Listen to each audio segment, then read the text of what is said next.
where does the law currently sit when it comes to silencers?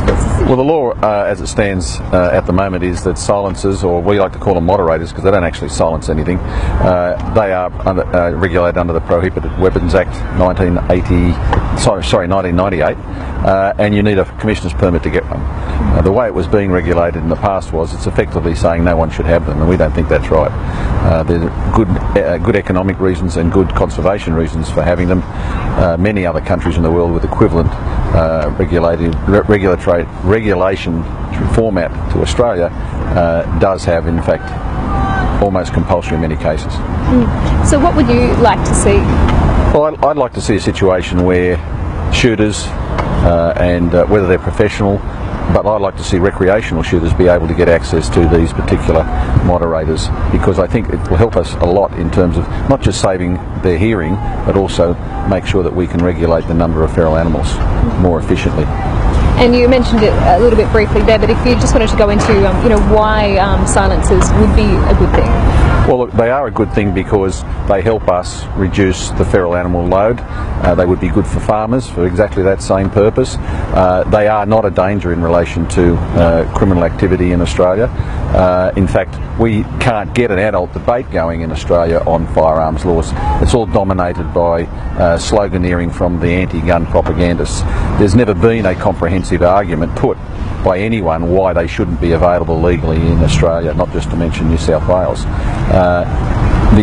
As I said, the 1998 law actually provides for them to be available, so why aren't they being issued?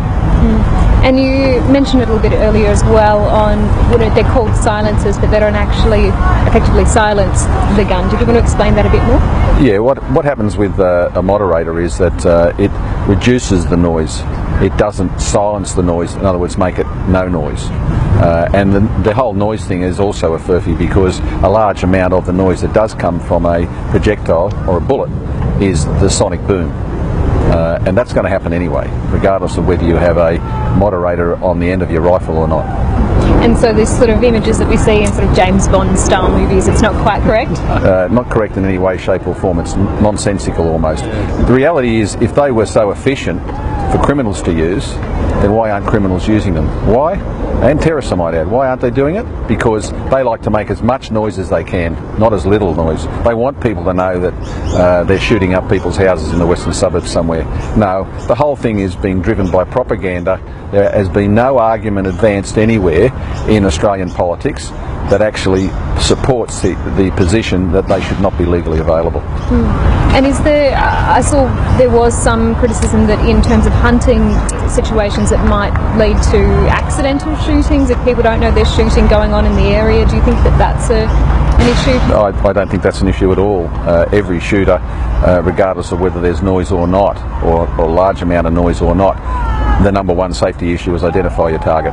And that would happen regardless of whether you had a moderator on the end of your rifle or not. Look, they're freely available, almost compulsory in New Zealand, all over the UK and all over Europe. What's different in Australia? What's different in Australia is we have an adolescent, stupid approach to firearms laws, and it needs to be addressed. And we've seen similar moves in the US. Well, the US is trying to make it have less regulations on them. They're also sort of trying to rebrand them, I guess, as suppressors rather than silencers. Do you see, is this kind of a parallel move that's going on overseas? Oh, it's got nothing to do with what's happening in America. Nothing at all. This is strictly in relation to Australia. Our research showed that we are being regulated out of existence in relation to these things. When I've got 45 years worth of hearing loss now, and that's just one part of it. But the more important part is what I said earlier. It can help us control feral animals and make hunters and conservation hunters especially much more efficient. And this is something we would rather have than have governments or farmers using poisons, for example. So you've spoken about the benefits, so is it also a disruption issue for neighbours? Look, I think there are plenty of examples in Europe and in the UK where they use moderators on shotguns and also at rifle ranges. You put a moderator on a rifle that you shoot at the range, it does not affect the ballistics, only just reduces the sound. Makes it a lot easier to live with if you live in or near a rifle range. I think that can only be a good thing. And so I understand currently there's a complete ban on importing the silencers. Is that the situation at the moment? Look, I believe that's what it is, but it would not be any problem at all for someone legally or illegally to make them. It's all over the internet. It's not as if it's difficult or complicated technology. It would be very easy to bring them in from New Zealand or from Europe somewhere once it became properly legal and available. If the government wants to get involved in this sort of stuff, it should be promoting the access to safe hearing and the elimination of feral animals. It shouldn't be restricting these things just on the basis of a nanny-state approach to things, and that's all there is. There is nothing in the National Firearms Agreement that says you shouldn't be allowed to have one. Yet for some reason or other, we are having all sorts of problems being able to get them made legal and have ordinary citizens have access to them. And so your argument is that there's no increased danger. You don't think that criminals would benefit in any way? Well, I'd put the question back to you. Why aren't criminals using them now?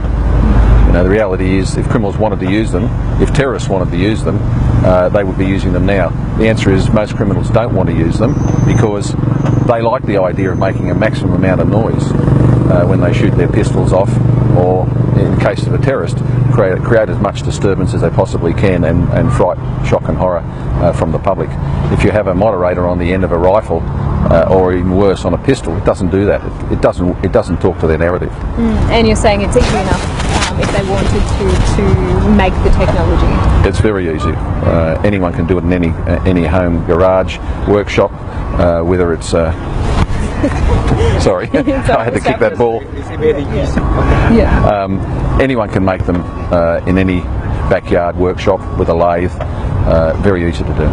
Okay, anything else you think is important to mention? Yeah, the government should support and issue these things, these moderators. Well, we should also talk about my bill. Yeah, I've had a bill in front of the Parliament of New South Wales probably for the last 5.5 years to regulate and punish firearms used in crime. The government refuses to support it. Now, if they're really keen about controlling crime, what they should do is introduce a form of mandatory sentence to criminals who use firearms or produce or discharge firearms in the commission of a crime. Absolutely. The government won't do it. Yet for some reason or other, they're more interested, of course, in propagandising and controlling law-abiding firearm citizens than they are in actually controlling criminals. And this is just another example of it. Okay, excellent. Thank you so much. And so you currently have a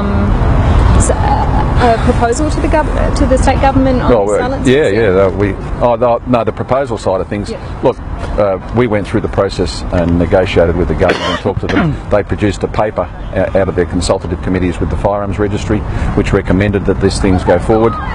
They changed the paperwork for applications, and that's all good. Now we have to push it to the next stage. They actually should start issuing these moderators, commissioners' permits. We'd even go further to say that they shouldn't be issued on commissioner's permit. They should just be issued as any normal licence arrangement, because that's all they are. Again, I get back to it in New Zealand. You know, you can buy them over the counter like a bottle of Coca-Cola. Okay, in the UK they are virtually compulsory for any shooting.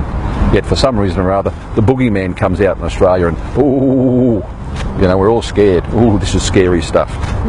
It's silly. It's adolescent. It's childish. It's juvenile, and it's just plain propaganda. Okay. So the changes to the forms, did that happen recently over the last few days, or? Oh, it happened. I think it happened a few weeks ago. Okay. Yeah. And so people can now apply, but they need the special commissioner's. Well, it's an application for a commissioner's permit. See, what they were doing before was they didn't have all the 9 genuine reasons on the form. They only had 2 or 3, and so what they were doing was siphoning the application process. And what we said to them, hang on, you're actually not following the law. You should, if you are going to allow people to make applications, what you should do is put all the genuine reasons on there. And we focus in on the hunting and recreational vermin control reasons, and that's been added on now.